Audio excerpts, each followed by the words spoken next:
Coming up on We Talk News this week, there is movement on the cannabis legalization front as a Republican congressional representative introduces a legalization bill. Is this the political shift that can impact reform at the federal level? We'll hear from the NCIA lead lobbyist, Michael Correia. Next week, it looks like on Monday, she's going to be introducing her bill. Plus, the celebrity push towards legalization starts to organize with Sarah Silverman and Seth Rogen teaming up with Headcount and CannabisInCommon.org. More than 2/3 of us agree cannabis should be legalized. New Jersey will start to take applications for adult use licenses, and the Harvest Cup competition is in Worcester, Massachusetts, the cannabis capital of the Bay State. All on We Talk News next.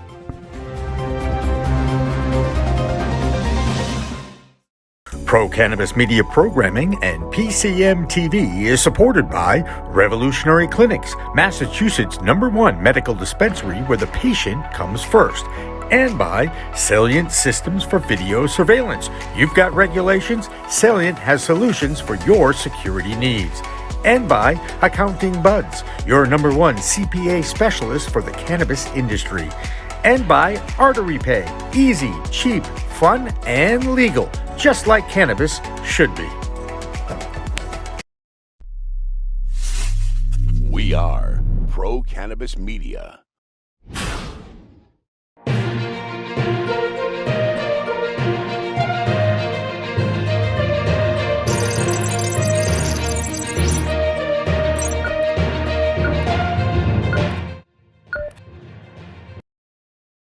Hi, everyone. Welcome to We Talk News for this week. I'm Jimmy Young from Pro-Cannabis Media. There is movement on the federal cannabis reform front, and amazingly, it comes from the Republican side of the aisle in Congress. House Republican Nancy Mace, a freshman rep from South Carolina, has introduced a federal legalization bill that features many elements from the Senate version of legalization, courtesy of our friends Senator Chuck Schumer, Cory Booker, and Ron Wyden. Now, the big question is it the fact that a Republican is penning this bill? Does it make it more passable by both houses of Congress? And who better to talk about this development than our friend at the NCIA, the Director of Government Relations, Michael Correia. It's Representative Nancy Mace, a freshman from South Carolina. Yep. And you would think, well, why would a person from South Carolina care about this issue? It's not like South Carolina is leading the country in reform. It's an issue that is just personally a priority to her. And so she's a freshman. When she came to Congress, she said she wanted to focus on 3 priority issues. This was one of the 3, cannabis reform. So, hey, give her props as a Republican from the South and from South Carolina for taking on this issue. I want more members of that. It makes me happy. So that's sort of the background on her. Her staff has really been interested in this issue.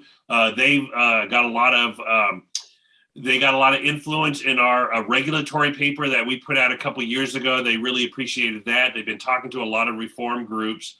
And so there's that. But another bit of background. So when the MORE Act passed, if you remember the debate, a lot of Republicans came out and said, I'm not supportive of this. And they just gave a thumbs down. Right. But then no one ever said, what are you supportive of? How far are you willing to go? Mm-hmm. And so after the MORE Act, when I was talking to some Republican offices, Representative Dave Joyce being one of them, Nancy Mace being another, I always thought, wow, there should be an alternative. There should be an alternative Republican bill to MORE, because I do believe there are a lot of Republicans out there. And Greg Walden was a former Republican from Oregon, and he said he couldn't support the MORE Act, but he felt, and he retired last year, he felt that there could be Republican support for descheduling legalization of cannabis that didn't go as far as the MORE Act to address some of these concerns and issues. And so I've always thought, well, let's keep the conversation going. Let's have an alternative, and let's put, the legislation where people's mouth is and see if there is support for something like this. And let's be honest, if you are a federal official and you still think this should be federally illegal, well, then you're a dinosaur. You're out of touch with 70% of the voters in this country. Mm-hmm. And so But let's be honest, maybe some Republicans, you could have simple descheduling, decriminalizing, kicking it to the federal, and then you have, a total regulatory approach where it legalizes in all 50 states. There's like a from A to Z on how far you can go on the federal reform, on how comfortable Republicans are going to be. And so, that's my long way to get around to next week. It looks like on Monday, she's going to be introducing her bill. It's out there. A couple of reporters have seen it. They posted it. The plan is basically introduce it, and they're facilitating comments from stakeholders right now. Ours, NCIA, right now is in the process of going through it, giving a summary of it, and then giving our comments back. Mm-hmm. And then when she introduces it, it isn't just a nothing bill. I think it's going to be a very important bill because 1, it's a Republican, 2, it's a freshman, 3, it's from South Carolina, and it gets a discussion going. And I mentioned Dave Joyce; he has his bill out there, and this is a Nancy Mace Republican bill. These are 2 options for Republicans to think about if they are not willing to go as far as the MORE Act. And so that's to put it all into summary of sort of where we're at and why I think it's big. And then the last part is, we know history. I don't think history is kind to first-term presidents in Congress. And you saw what happened in Virginia and New Jersey a couple of days ago in the election. There's a high probability that the House and Senate switch, and it's a Republican legislature in 2023. If that's the case, then Nancy Mace's bill is going to take on a bigger priority, and Dave Joyce's bill is going to take on a bigger priority. So right now, we can gain some co-sponsors, but I think this is more of she's getting her thoughts out there, and let's have a discussion. There's another thing that happened this week with a couple of celebrities. Seth Rogen and Sarah Silverman now have some nonprofits, and they're trying to galvanize the troops, if you will, their followers, to put pressure on other congressional leaders to move cannabis legalization forward. Are you optimistic that every little bit helps? Is that how you have to look at that effort? Well, Congress isn't eventually going to move until this is just a slam dunk with the American public. And the more times they hear the beating of the drum coming back from the states, it makes it easier for them to vote on something like this. And you mentioned, a couple of the stars coming out.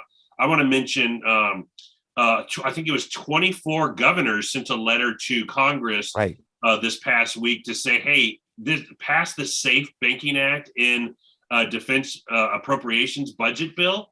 And so, 24 governors. The reason why I'm saying this is it's just showing you how this is getting throughout America, how there is this broad acceptance on something like this. It takes time. It makes my life easier. I'd rather have 50 governors behind a bill, but 24 is better than, you remember back in the day when we would get 1 or 2 or 3 governors supporting something. And so now it's a lot more, and it's a little more wind at our sails, and it doesn't hurt. There you go. And every little effort's going to help. That's the whole point of this. Isn't going to just be a slam dunk. You still have a president in the Oval Office who perhaps, even though he said he supports it, we haven't seen a lot of movement, and it's been frustrating, I think, not only for lobbyists, but also for other advocates out there, that they're not getting what they'd like to get out of the White House as far as cannabis reform goes. But if there's this kind of initiative with the other side of the aisle, perhaps we might see something on his desk in the next year or 2. So if something gets on his desk, it's going to be Democratic led, but it is a lot easier. And we've done the math before, anything getting out of the Senate is going to need 60 votes, right? 60 votes. Okay. You get 60 votes. You're needing 10 to 15 Republicans on something like that. And the only way 10 or 15 Republican senators are going to get on something like that is if there's a lot more broad support on this issue. And it's just not there for Republicans just yet. I'll be honest with you. I don't think it's just there for Joe Biden. It seems like he goes an inch forward and 2 steps back on something like this, where I think they could be doing a lot more. And I think they're not doing as much as they could be behind the scenes. And I think you look at cannabis stocks, they have been probably half of what they were in January, because the reality is the moneyed interests probably don't see cannabis reform on the short-term horizon happening, just the realities of DC coming in. And so I always mention this, we're never going to go backwards. We're going to get to legalization, but is it a straight line that takes a year? Does it take a year? Does it take 3 years, or it takes 5 more years, another administration, another Congress? But I've been doing this 8 years. I plan to be doing it, until we get this over the finish line. And so I'm really happy a Republican introduced a bill. We're looking through it. There's a lot of good provisions in it. The excise tax of under 4%, that's wonderful compared to, say, the Chuck Schumer bill, which is in the high 20s or something like that. And so whatever legislation is out there and what cannabis industry is fighting for is making sure people participate in this industry, and the gray market, the illicit market, slowly dissipates and goes away. And people, small business entrepreneurs, want to participate in this business. If all we're doing is fighting so 5 big companies gobble up the entire industry, is that the world we want to live in? That's not the world I want to live in. And we can do what we can to make sure that small business entrepreneurship is still thriving, and there isn't, NCIA is fighting for that. And I want to make sure, most people, you and others who've been doing this for a year, are fighting for the same thing. A reminder, Michael will be joining Green Rush Live at 4 p.m. on Friday with host David Rabinovitz. On Friday on the PCM TV network, of course, that's when you'll find Green Rush Live every Friday at 4 p.m. Eastern. Now, for the rest of the news from the D.C. area, here's Vote Pro Podcast's Phil Adams. Phil? Hi, this is Phil Adams from Vote Pro Podcast, here with the Weed Talk News DC report. A group of U.S. senators sent a letter to President Biden this week, once again urging him to use his presidential authority to grant mass clemency to non-violent cannabis offenders. The letter, signed by Senators Elizabeth Warren and Ed Markey of Massachusetts and Senator Jeff Merkley of Oregon, notes that the criminalization of cannabis is, quote, increasingly out of step with the views of the American public. The Constitution grants the president the power to pardon individuals as well as broad classes of Americans to correct widespread injustices. Last February, 37 members of Congress sent a similar letter to Biden. No action has been taken by the administration. House members from both parties are calling on leadership to use budgetary restrictions to protect states where cannabis is legal from federal interference. In a letter to the leaders of the House Appropriations Committee, a group of 4 House members, 3 Democrats and 1 Republican, are asking that language be included in the final spending bill for fiscal year 2022, prohibiting the Justice Department from using federal funds to circumvent duly enacted state cannabis laws. The letter states, quote, "We believe that the federal government should not interfere with the will of the voters of these states." A change in leadership in Virginia will not mean the end of cannabis retail sales in the Commonwealth. In fact, members of the new Republican majority in the House of Delegates are considering speeding up the timeline for recreational sales, set to begin in 2024. Adult use legalization went into effect on July 1st of this year, allowing possession of up to 1 ounce of cannabis by adults 21 and older. It did not, however, legalize buying and selling of cannabis products.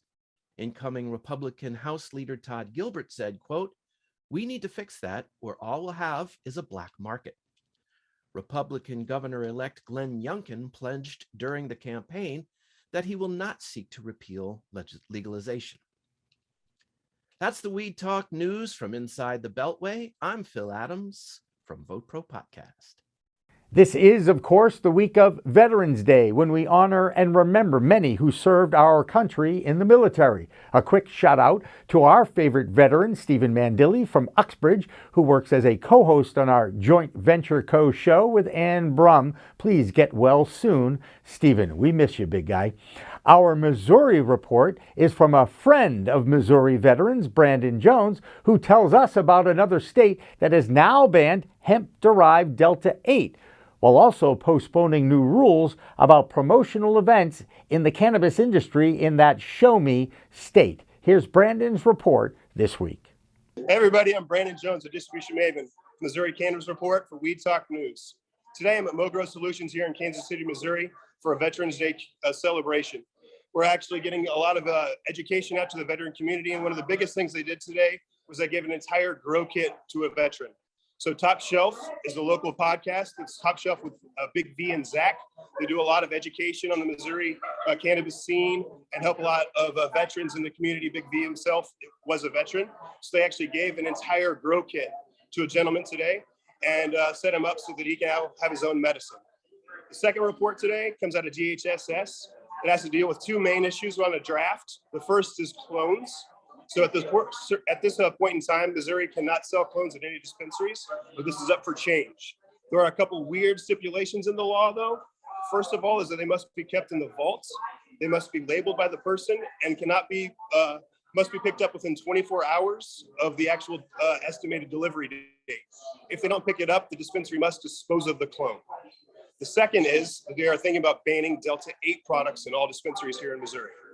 So these two things are up for draft and should be voted on soon. So I'm Brandon Jones with Distribution Maven for Weed Talk News, Missouri Report. Thanks a lot, guys. Have a great weekend. The Garden State of New Jersey has announced that they'll be accepting applicants for adult use licenses next month. That state hopes to open their first adult use dispensaries next year, about 6 months ahead of where their big brother neighbor, New York, is at this particular time. New York continues to dominate the news when it comes to merger and acquisitions, and that's why we depend on the Green Market Report's Debra Borchardt to keep us all up to speed on the world of the publicly traded cannabis stocks and the multi-state operators who continue to dictate the direction of this new industry. Here's Debra's Green Market Report for this week. This is your business update from the Green Market Report for Weed Talk News. We are in the thick of earnings season with almost 20 different cannabis companies delivering their numbers this week. Still, there's a couple of huge deals we've got to go over. Spring Big announced it was going public through the Tuatara SPAC. The post-transaction valuation is listed at $500 million, and it is being suggested that the company will have $200 million in cash after the closing. But we think it is worth noting that Spring Big is only on track to report $24 million in revenues for 2021, so that's a pretty frothy valuation. Curaleaf Holdings is buying Western state operator Trike Companies, known for its Reef dispensaries, in a deal valued at approximately $286 million. The acquisition is expected to close in the second half of 2021, and Curaleaf said it is going to be immediately accretive. Trike is expected to deliver nearly $110 million in full year 2021 revenue. And turning in one of the best earnings reports this week was Green Thumb Industries. Third quarter revenue at Green Thumb increased 48% to $233.7 million. GTI's same-store sales growth was 14%, and that's on a base of 48 stores, driven primarily by increased transactions. And you can head over to the Green Market Report for more earnings details. I'm Debra Borchardt, and this has been your Weed Talk News Business Update. It's the 5th annual Harvest Cup at the DCU Center in Worcester, Massachusetts this weekend. This is the yearly competition for who grows the best weed in the Bay State. There are about a dozen categories for best sativa, indica, resin, hash, and many other categories. And I talked with the Harvest Cup Scott Brodsky on Wednesday's LinkedIn Live in the Weeds. And after a year off because of COVID, they are all looking forward to getting back to face-to-face networking and selling, of course. We are all consumers of this incredible plant, and it really is. It's a consumer show. I mean, when people ask, what kind of show are you? Well, I say first, we're a cup. We're a cannabis cup. That's who we are. We're a competition. We're just fortunate enough to have the DCU Center as a venue where we can actually host it, and that just lends itself to some incredible things like the trade show and the expo that we are able to put on with the speakers, the presentations, and having all these incredible vendors and sponsors coming out to support us and really, be a part of the community and bring everybody together. So it really is. With the rest of the cannabis news from the Bay State, here's Ron Marshalsea. Ron? I'm Ron Marshalsea with the Massachusetts Cannabis Report for Weed Talk News. Governor Charlie Baker announced Wednesday that he would be refiling legislation to set the ground rules for enforcing laws that ban driving while under the influence of marijuana in Massachusetts. The governor said his bill would revoke someone's license for 6 months if they are suspected of operating under the influence of marijuana and refuse to take a chemical test for impairment. The bill would also prohibit drivers from having loose or unsealed packages of marijuana in their cars, similar to the ban on open containers of alcohol in vehicles. A recent bill filed in the House by a state rep and 2 senators would legalize health insurance coverage for medical marijuana products and related clinical visits in Massachusetts. Dr. Ryan Zachlin, who works in the Mass General Brigham Network, said in a Joint Committee on Financial Services hearing that patients don't come to him for marijuana. Instead, they come to him for pain, anxiety, and insomnia, and he also added how cost is among the biggest barriers to treatment that he sees with his patients. However, since cannabis is still considered a Schedule I drug by the Drug Enforcement Administration and not yet FDA approved, Massachusetts does not allow health insurers to pay for medical marijuana. And finally, Clear Cannabis Incorporated, master licensor of cannabis distillate brand The Clear, announced today its entrance into the Massachusetts cannabis market through a partnership with the Bay State-based Green Gold Group. This will be their first venture on the East Coast, and Seth Wiggins, president of CCI, was quoted as saying, "Massachusetts is one of the most robust and mature recreational markets on the East Coast, which made it an easy choice. We found the perfect partner with Green Gold Group, and we are thrilled to be entering the Massachusetts marketplace. This officially places the Clear brand coast to coast and formalizes our national presence." The company's award-winning line of vape cartridge concentrates will soon be available in 35 to 40 retail locations throughout the Commonwealth. That's this week's Massachusetts Cannabis Report. For We Talk News, I'm Ron Marshalsea. It's been a real battle in South Dakota for the rights of patients to have access to medical marijuana in that state, and that was a program that was actually voted on and approved by a landslide in the last election. Finally, it looks like that medical program will get launched in that state. Now, you might remember that voters approved both medical and adult use at the ballot box in South Dakota in November last year, but their governor, Kristi Noem, is still fighting the adult use initiative in the courts while the legislature there tries to figure out if they can launch an adult use program. No such problem in Vermont, where that state continues to move towards their first official sale of adult use cannabis products. Green Nurse Jessilyn Dolan has our Vermont Cannabis Report. Jessilyn? I'm Jessilyn Dolan from Nurse Grown Organics and Vermont Cannabis Nurses, and this is the Weed Talk News Vermont Report. Milton resident Kyle Lamoth was sentenced to 2 years imprisonment after he pled guilty to the possession of over 1,300 pounds of cannabis, almost 1,600 kilograms of THC-infused products, 121,000 in currency, and 4 loaded firearms.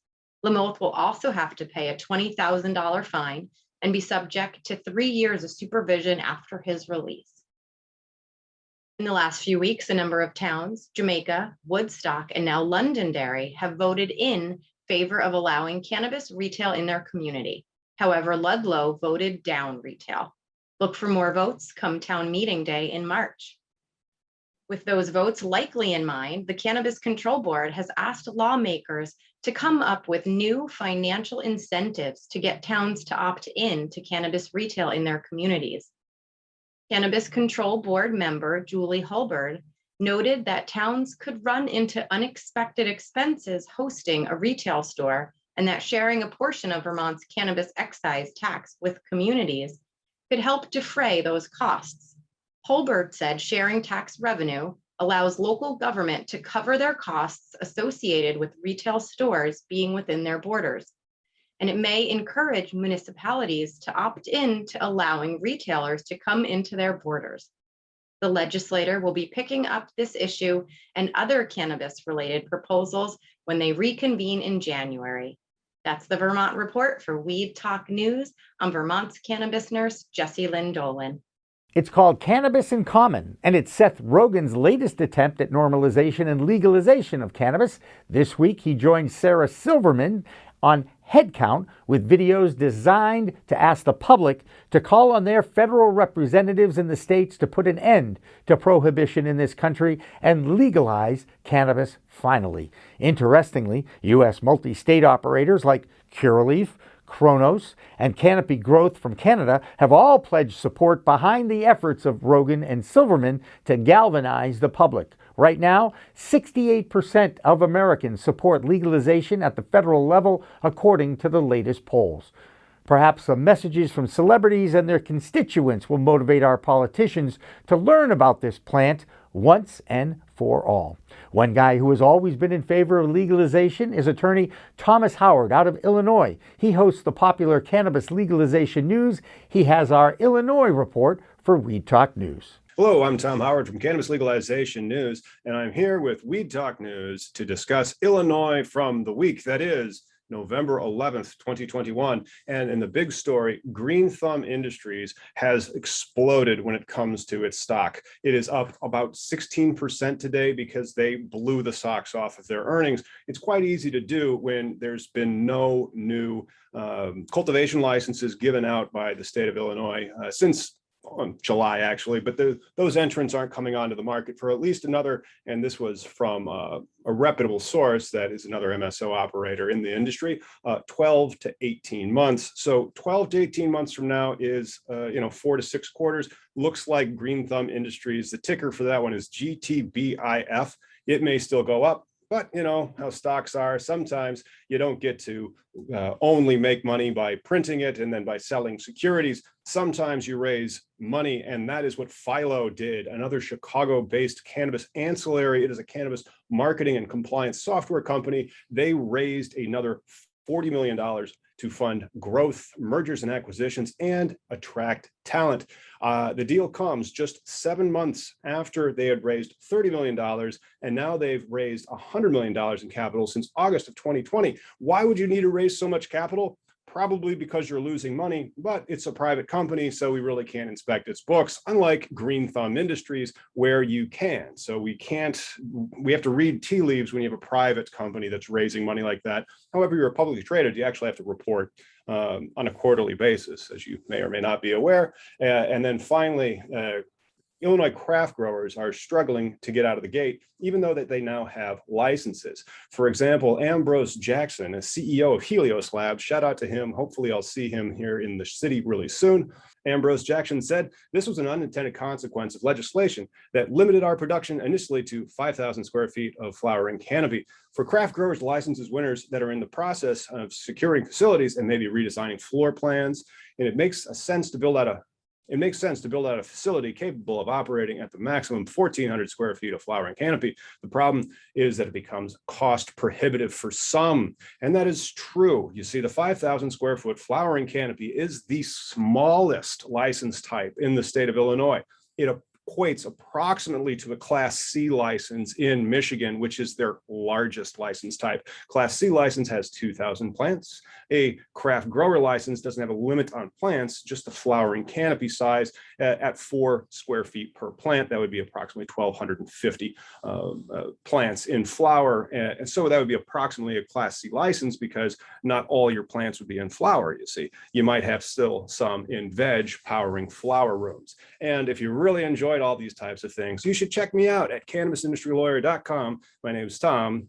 You can also find me on Instagram at Cannabis Industry Lawyer. Back to you, Jimmy.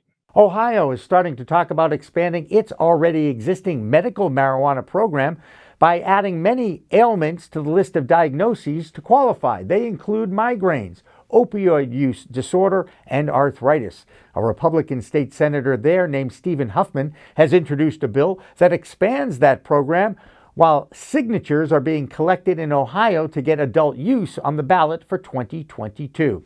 No such issues in California, where Christopher Smith has been covering the cannabis scene out there for years. Here's Christopher's report this week for American Cannabis Report and for Weed Talk News. Christopher? Thanks, Jimmy. Here's this week's California Roundup for Weed Talk News. She's half legacy, half legend, and you might recognize her predicament and wonder, if Kimberly Cargile has her parachute on, should I get ready to jump too? Kimberly Cargile. She's a 20-year California cannabis veteran. Having started working in the fields in 2001, she's volunteered for every major cannabis organization nationwide. She's helped guide policy, and now she's the owner of 9 cannabis businesses. Well, they're getting crushed by MSO competition and by falling prices, so she's got her head outside the plane looking for a soft landing. Now, if you're worried about your own place in the industry, just remember that California's been flying this plane for 25 years. You probably got a little more time to make your fortune before you need to pull your own ripcord. News from Hollywood is that celebrities are taking the fight for legal cannabis to Congress. Seth Rogen and Sarah Silverman, two stoners, one owner, founded Cannabis in Common, which says if we don't make a change soon, we are settling for laws that disproportionately land people of color in prison. We're leaving hundreds of thousands of jobs on the table and giving up tax revenue that can go toward education and other community investments. Nearly 50 companies have signed on as partners. They want federal legalization, but let's hope that they do not want federal regulation. What a mess that would be. Corruption, extortion, and theft. Oh my! In Northern California, Mendocino County, or Mendo, as the locals say, is giving coppers yet another black eye. The lawsuit alleges hundreds of acts of extortion, theft, and robbery of marijuana, guns, and cash by law enforcement officials from at least 4 separate agencies: the Mendocino County Sheriff's Office, Mendocino County District Attorney's Office, California Department of Fish and Wildlife, and the Rohnert Park Police Department. Mendocino Shakedown sounds like a Grateful Dead song, but the lyric "Sheriff's on My Trail" was already taken by a song called "Friend of the Devil." Did Jerry Garcia have a crystal bong? And I'm Christopher Smith from the American Cannabis Report, sending peace and love from Cannabis Heaven, California, and Mendocino too, for Weed Talk News. Hello again. This is the Michigan Report with Rick Thompson on Weed Talk News. Let's begin. A grand dinner was held at the Radisson Hotel Tuesday night featuring an educational seminar for House representatives and their staff members. Jamie Lowell acted as MC. Presentations were made by Joe Sullivan, Mitzi Ruddock, Representative Cynthia Johnson, Amy Carter, Casson Coleman, and myself. This educational seminar comes as just the latest in a series of actions taken by patient, caregiver, and adult use community in late 2021 in response to the introduction of a bill package which proposes to radically alter the nature of the medical marijuana laws in Michigan. Those events included Rally the Allies in Ypsilanti, the September 15th rally at the Capitol building, Lobby Day 2021, and the 3 regulatory reform committee hearings in which a large patient caregiver contingent was present. It was testimony and questions asked during the first of those hearings where the need to educate lawmakers on the nature of cannabis and the details of the law became apparent. Michigan cannabis retailers on the Indiana border say more than half of their customers are from south of the dividing line, according to a new report from WANE. One dispensary manager estimates her out-of-state customer base as 60%. Another was quoted as saying more than half of their sales goes to Hoosiers, who often come in and buy their full limit of 15 concentrate grams or 2.5 ounces of flower. The report also references cannabis tourism too, as one expert discussed couples coming to Michigan for a date night, which involves an overnight stay in a local hotel, a fancy dinner, and a trip to a local retailer. More ways in which cannabis consumers help to pump up the economies of the communities which allow them. Final story today. Online news source greenstate.com revealed the answer to the months-old question, which Michigan city has the most cannabis retailers in it? Well, that depends on how you're measuring the most, says author Angela Mulca. Now, by sheer numbers, it's Ann Arbor with 24. However, Ann Arbor has a population of about 120,000. Consider instead Bay City. With a population of only 20,000, they have 22 adult use retailers. Now, that's one retailer for every 1,500 city residents. And then there's tiny but friendly Kalkaska, with one retailer for every 346 residents. Other cities with large numbers of cannabis retailers include Battle Creek with 20, Lansing with 16, Kalamazoo at 14, and then Big Rapids, Muskegon, and Grand Rapids, each with 12. And that's it for the Michigan Report with Rick Thompson on Weed Talk News. And finally tonight, once again, a true story about an effort by a 19-year-old Alabama man who thought it would be a good idea to try to break into prison to deliver cigarettes and cannabis to some friends in jail. Now, it was around 2 a.m. that Jadakiss McKinney was spotted by a security camera cutting through the fence at the Troy, Alabama Pike County Jail. His own phone was used to locate him after he cut through 2 fences. Needless to say, he got caught, arrested in the parking lot, and charged with criminal trespassing, promoting prison contraband, and yes, of course, cannabis possession. I guess the good news is he's now reunited with his friends in jail. They just don't have any weed or cigarettes to celebrate with. You know, you just can't make this stuff up. That's Weed Talk News for this week. I'm Jimmy Young from Pro Cannabis Media. Remember, it's a whole new world of weed out there. Use it responsibly. And Elena Pinto returns to the anchor desk next week.